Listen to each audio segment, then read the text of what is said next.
کل جہان، کل کائنات اور کل عالم کی تمام حمد و ثنا، تسبیحات اور تعریف صرف اللہ وحدہ لا شریک کے لیے مختص اور مخصوص ہیں۔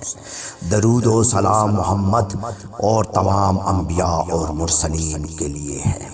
میں چونکہ عبادات کے سلسلے میں اپنے خطبات آپ کے سامنے ریکارڈ کروا رہا ہوں، اور میری کوشش یہی ہے کہ دین آسان ہے، خوبصورت ہے اور اس کے اندر ایک بہت ہی حسن ہے، لہٰذا آپ لوگ اس کو اگر صحیح طریقے سے کریں گے تو قبولیت بھی ہوگی اور آپ اللہ کے ہاں مقبول بھی ہو جائیں گے۔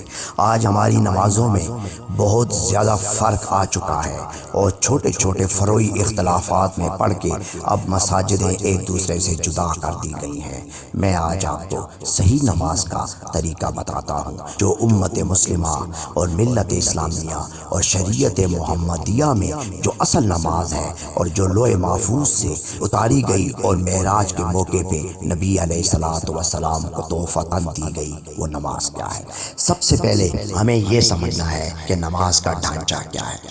نماز میں کچھ چیزیں لازم ہیں جس کے بغیر نماز نہیں ہوگی۔ وہ یہ ہے کہ آپ نے زبان سے اقرار کرنا ہے، دل سے تسلیم کرنا ہے اور ہتھیلیوں کو قبلہ رو اٹھا کے اس کی تصدیق کرنی ہے۔ اور وہ کیا ہے؟ اللہ اکبر۔ جہاں پہ بھی اللہ اکبر کا یہ صدا اٹھے گی، زبان بولے گی، دل مانے گا اور ہاتھ اس کی تصدیق کریں گے تو آپ کا پورا بدن اس میں ملوث ہو جائے گا کہ آپ کے پورے بدن نے اس بات کو تسلیم کر لیا۔ پھر اس کے بعد قیام ضروری ہے، لازم ہے۔ پھر اس کے بعد رکوع، پھر قوما، پھر اس کے بعد ایک سجدہ، سجدے کے درمیان بیٹھنا، پھر اس کے بعد دوبارہ سجدہ، پھر اس سجدے سے اٹھ کے دوبارہ بیٹھنا جس کو جلسہ استراحت کہتے ہیں، یہ لازم ہے۔ اور آخر میں جب نماز جتنی رکعت آپ نے پڑھنی ہے پڑھ کے آخر میں آپ جس وقت قعدہ میں بیٹھیں گے تو اس میں میں آپ کو بتاؤں گا کہ آپ نے کیا کرنا ہے۔ اب پوری نماز میں جہاں جہاں بھی اللہ اکبر کی صدا آپ لگائیں گے، یہ آواز اٹھائیں گے تو آپ کی زبان بولے گی، دل مانے گا اور ہاتھ اٹھیں گے۔ چاہے دو سجدوں کے درمیان اللہ اکبر آئے، چاہے آپ رکوع سے کھڑے ہو کے قوما پہ کھڑے ہو جاتے ہیں اور جس وقت آپ کہتے ہیں سمع اللہ لمن حمدہ ربنا ولک الحمد، تو پھر جس وقت آپ کہیں گے اللہ اکبر تو پھر آپ نے ہاتھوں کو اٹھانا ہے۔ رکوع سے جس وقت اٹھیں گے پھر آپ اللہ اکبر کہیں گے، پھر بھی آپ نے ہاتھوں کو اٹھانا ہے۔ پھر سجدے میں جائیں گے، سجدے سے جب اٹھیں گے اللہ اکبر، پھر ہاتھوں کو اٹھانا ہے۔ پھر دوسرے سجدے کے لیے جائیں گے تو اللہ اکبر کہیں گے، پھر ہاتھوں کو اٹھانا ہے۔ پھر دوسرے سجدے سے اٹھیں گے تو پھر اللہ اکبر کہیں گے، تب بھی آپ نے ہاتھوں کو اٹھانا ہے اور جلسہ استراحت میں تھوڑی دیر بیٹھ کے پھر آپ نے اٹھ جانا ہے۔ یہ نماز کے ضروری ارکان ہیں۔ اور قیام کے اندر سورہ فاتحہ جو کہ ہے اللہ کہ بسم اللہ الرحمن الرحیم الحمدللہ رب العالمین الرحمن الرحیم مالک یوم الدین ایاک نعبد و ایاک نستعین اہدنا الصراط المستقیم صراط الذین انعمت علیہم غیر المغضوب علیہم ولا الضالین آمین اللہم یا رب العالمین۔ یہ نماز میں آپ نے قیام میں ہر صورت میں پڑھنا ہے۔ اس کے بعد اگر آپ براہ راست رکوع میں چلے جائیں کوئی مسئلہ نہیں ہے۔ رکوع میں آپ نے اللہ کی تعریف کرنی ہے، بڑائی بیان کرنی ہے، اس میں آپ نے اور کوئی کام نہیں کرنا۔ اور رکوع اتنا کرنا ہے کہ آپ کے ہاتھ گھٹنوں تک ہوں اور آپ کی کمر اس حد تک سیدھی ہو جائے اور آپ کی نگاہیں نیچے سجدہ یعنی دونوں پاؤں کے درمیان آپ کی نگاہیں ہوں، اور اس طرح آپ کا جھکاؤ ہو جس طرح کے کمان کا ہوتا ہے، تیر کا جو کمان کی طرح آپ پھر آپ کھڑے ہو جائیں سیدھا۔ جب تک آپ کھڑے نہیں ہوں گے قوما نہیں ہوگا، مکمل کھڑے ہونا ہے سیدھا۔ سجدے میں جاتے وقت آپ نے اللہ سے اپنے لیے مانگنا ہے، مغفرت مانگنی ہے، اپنے گناہوں کی بخشش مانگنی ہے، اللہ سے معافی مانگنی ہے۔ یہ سجدے میں اب آپ کی مرضی ہے، آپ جس طرح چاہیں مانگے، یہ آپ کے پاس اختیاری عمل ہے۔ جس وقت آپ قیدے میں بیٹھ جاتے ہیں تو قیدے میں آپ نے نہ مومنین، نہ متقین، نہ صالحین کے لیے کچھ مانگنا ہے، اور نہ ہی آپ نے درود پڑھنا ہے۔ درود کا نماز براہ راست بندہ اور اللہ کے درمیان ایک تعلق ہے۔ قیدے میں آپ نے صرف اپنی بات کرنی ہے اللہ سے، آپ نے مناجات کرنے ہیں، مناقبات کرنے ہیں اور اللہ سے دعائیں کرنی ہیں۔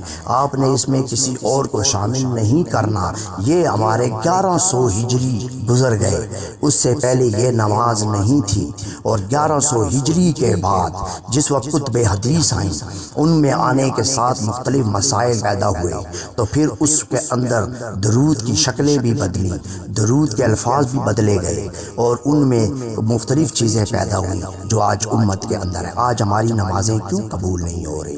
ہماری دعائیں کیوں نہیں قبول ہو رہی؟ ہماری استدعا اور التجا اللہ کیوں نہیں قبول کرتا؟ اس لیے کہ اسی کے اندر یہی مسئلہ ہے۔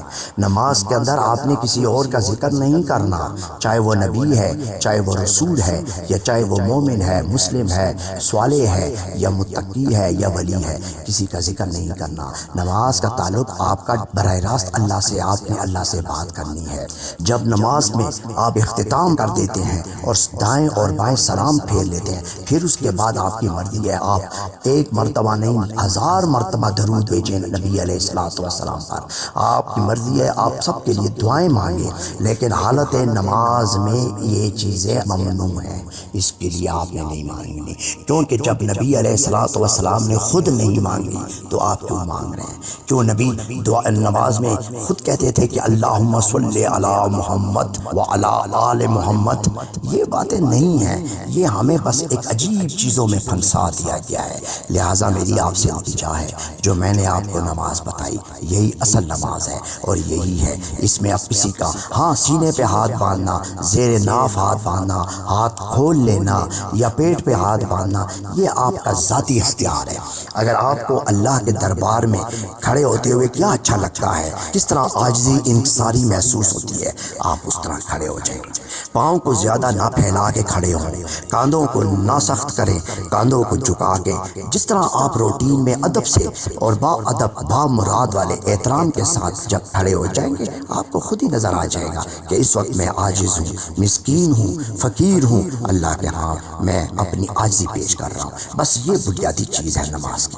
اس کے علاوہ آپ کی مرضی سینے پہ ہاتھ باندھیں، پیٹ پہ باندھیں، زیر ناف باندھیں، ہاتھ کھول لیں، یہ چیزیں نہیں ہیں، نہ کوئی سنتیں ہیں، نماز میں بھی کوئی سنتیں نہیں ہیں، اور نہ ہی کوئی واجبات ہیں، اور نہ ہی سنت مؤکدہ ہے، اور نہ ہی کوئی فرائض ہے۔ میں نے جو ڈھانچہ بتایا یہ نماز ہے، یہ بنیادی نماز ہے۔ اس کے علاوہ اب نماز دو چیزوں پہ وہ جو ہے وہ انحصار کرتی ہے۔ ایک نماز کے اندر آپ عمل ہے جو لازم ہے، جو میں نے آپ کو بتا دیا، اور دوسرا جو اس میں ہے اذکار ہیں، ذکر ہیں، اور وہ اختیاری ہے۔ آپ رکوع میں اللہ کی جس طرح بڑائی چاہے بیان کریں، آپ سجدے میں اللہ سے جو مانگنا چاہے مانگیں، آپ قیدے میں بیٹھ کے اللہ سے جتنے مناجات تسبیحات بیان کرنا چاہتے ہیں کریں، مگر کسی اور کا ذکر نماز میں نہیں ہوگا۔ نماز صرف عبد اور محبوب کے درمیان ایک براہ راست تعلق ہے، اور لازم ہے کہ اس کو دن میں بلکہ 6 نمازیں قرآن نے ذکر کیا ہے، ان کا پڑھنا واقعی اہمیت کا حامل ہے۔ لہٰذا نماز کو اسی طرح اگر ادا کریں گے تو میرا واثق یقین ہے، میرا ایمان ہے کہ نمازیں قبول بھی ہوں گی، اپنے معراج کو پہنچیں گی، اور آپ کو اللہ صاحب سیف زباں بنائے گا اور صاحب سیف مقام تک پہنچائے گا۔ بس یہی اصل نماز ہے جو میں نے آپ کو بتا دی۔ اس کے علاوہ اور کوئی نماز میں نہ سنتیں ہیں، نہ مستحب ہے، نہ فرائض ہیں، بس یہی نماز ہے۔ اسی پہ اگر آپ نے صحیح پڑھا، اب کسی نے ہاتھ کھولا، کسی نے باندھا، کوئی مسئلہ نہیں ہے۔ اب میں نے باقی یہ رفع الیدین کی جو بات کی ہے، ہر اللہ اکبر پر 3 چیزوں کا تسلیم کرنا آپ کے پورے جسم کو کا اس بات پہ دلالت ہے کہ جسم جو ہے وہ اس بات پہ مان رہا ہے۔ وہ 3 چیزیں وہ کیا ہیں؟ زبان اقرار کرے، دل تسلیم کرے، اور ہتھیلیاں قبلہ رو اٹھ کے تصدیق کرے، بس یہی نماز ہے۔ وآخر الدعوانا والحمد للہ رب العالمین۔ سبحان ربک رب العزت عما یصفون وسلام علی المرسلین والحمد للہ رب العالمین۔ السلام علیکم ورحمۃ اللہ وبرکاتہ ومغفرتہ۔